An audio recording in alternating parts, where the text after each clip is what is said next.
My Personal Best by John Wooden is a powerful book on leadership, coaching, and teaching. And the great coach worked with Steve Jameson to create this book. And these are my thoughts and my summary of the book. I hope it's helpful. Let's talk about some background about John Wooden. John Wooden is a master teacher, coach, a master leader. He was the basketball coach at UCLA, where he won 10 national championships in a 12-year period. He also won 88 consecutive games at one point. At one point, he won 7 national championships in basketball in a row. His period of success has not been rivaled in college basketball at any point. He is known for his teaching. He's known for his leadership. He's known for his pyramid of success.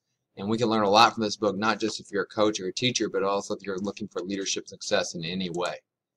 To Mr. Wooden, a win is doing your very best. So all that winning they did, it wasn't just the wins and losses. It was about doing their best each and every day. It's about preparing the right way each and every day. It's about performing to the very best of your ability each and every day, in the big things and in the little things. Really, Coach Wooden, although he won all the time, he was not obsessed with winning championships and winning. He was obsessed with having his team and himself and his coaches do the very best that they could do each and every day. Character is what's most important to Mr. Wooden. Sustained success comes with character. We know that character is revealed as you have success and as you gain leadership positions and power. And how you sustain success through a long period of time is by having good character, by having high morals and ethics, by doing things the right way over time. Here's some tips from coaching that are very effective, no matter what sport you're trying or even what type of thing you're trying to train in. As a leader in practice, you want to meticulously plan your practice. Coach Wooden had meticulous plans, everything planned out into 5 and 10-minute periods. He wanted his team to be totally focused on the task at hand, and so he would break it up into 5 to 10-minute periods where they could be completely focused on a specific skill they are working on. This is a key thing, how many times do we see teams practicing where 1, 2, 3, 4, 5 players are working on something and everybody else is just standing around watching?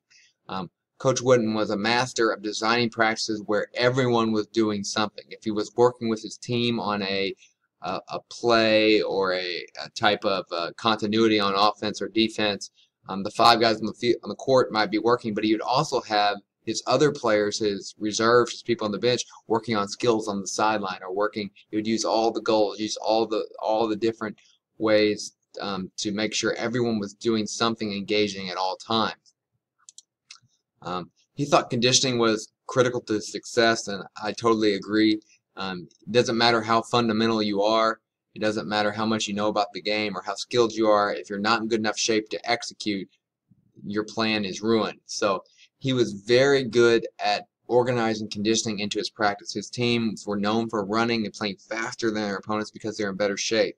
He didn't do this by running 4-stop after 4-stop. He did this by making sure his practice drills that were practicing skills at the same time were full court, on the move, with constant activity. He would stack full court drill after full court drill.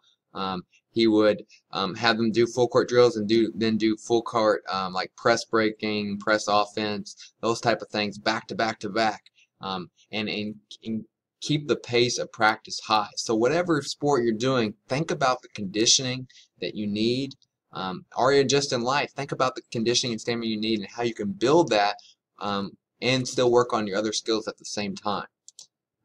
Fundamentals are key. He said, don't let things go. Be precise with the fundamentals. Is the pivot correct? Is the footwork correct? And how many times, particularly when things are going good, do we let things slide? Do we say, oh, well, he's a few feet off, our player is a few feet off where he's supposed to be, or he did that pivot just a little bit wrong, and we just let it go. We don't want to say anything. We don't want to tackle that. In the classroom, if there's a small mistake in writing or mistake in behavior, we just kind of turn the other way. Do not let anything slide. give constant feedback, both positive and negative. And he was a master of that. In practice, he would find ways to give the feedback without interrupting practice. Sometimes you watch coaches have a practice and they're constantly yelling and interrupting practice, interrupting the flow of practice. What he would do, he would simply quickly sub the player out, give him some feedback, and then send him back on to something else. He would keep the players in the flow of practice, keeping the repetition. So during his practices were much more efficient. They got many more repetitions, but he still gave that constant feedback without interrupting practice. Teamwork is key. You have to emphasize teamwork. This is a me society, an individual world we live in, but really it's teams that get things done. As a basketball coach, you see that. I see that in basketball now. There's been a great emphasis on team play in basketball over the last few years that has really made basketball a lot more fun to watch and really improve the style of basketball. You think about basketball in the NBA, what are the top teams? The Warriors, the Spurs, even the Cavaliers, and some of the teams that played in a more one-person centered style have now gone to a type of style where the ball is spreading around, passing is cohesive, and people are cutting and moving together instead of watching one person play. Coach Wooden definitely in the game of basketball emphasized that. And you can take that to any sport. The more, or even any organization, the more you play as a team, the more you work as a team, the greater your success will be. You have to be on the same page. As a coach, never satisfies. You have to continue to learn. As a leader, you have to continue to learn more skills, more knowledge, and keep your players and the people under you, your employees, whatever it is you're doing, keep them learning and moving towards more success as well. But you have to set the example as the leader. Take a stand for what's right. You can't let things slip. You can't let success allow you to turn the other way whenever things are going good and people are not living up to your organization's values. Don't ever compromise on values within yourself. Don't ever compromise on values with others. Don't let things slip. How often do we see teams, individuals slip up over time? Let small things turn to bigger things. So nip the small things in the bud right away and then move forward from that. Coach Wooden was a master of being firm but not angry. He was always strict with his players but warm with them. His players knew he cared about them. He was very firm. If you broke his rules, there was going to be consequences. But he was not a ranter and a raver. What a great way to lead. How can you really lead if you lose your cool all the time? If you can't control your own emotions, how can you lead others? Being firm but not angry is a terrific way to lead others. To be strict but warm and caring at the same time is a tremendous way to lead others in the classroom, on the court, on the field, in your organization, in your business, in your family. That can apply almost anywhere. Coach Wooden taught himself as a teacher first. He was constantly teaching the game. His practice plan was like a classroom plan, a lesson plan. And he was constantly teaching. Coaches need to teach, and it doesn't matter what level it is. Everyone can learn more about the game or about whatever it is they're trying to work at. So you have to continue to teach. He said the bench was the coach's best friend. Instead of ranting and raving when his players didn't do what he asked, he just sit them on the bench. How many coaches out there are scared to sit their best players on the bench? Oh, we might lose.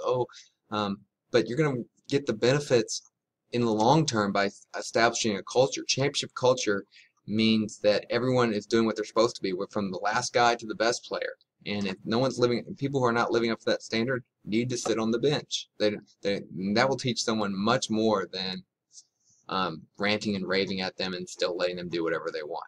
How many times we see coaches yell at players, rant and rave at them, but they won't take them out. That's all that's doing is making the player upset with them, but also making the player know that they really can do whatever they want. We see that in parenting. How many parents let their kids will yell at their kids, but in the end will give in? Coach Wooden, he put his players on the bench whenever they didn't do what they're supposed to do. Summary and final thoughts. I think this is a tremendous book on leadership, on coaching, on teaching. It can be applied to parenting. It can be applied to business leadership. It can be applied to any type of success principles. Coach Wooden's example that he set and success track record that he showed shows him as a great leader, teacher, and coach, and we can learn a lot from it.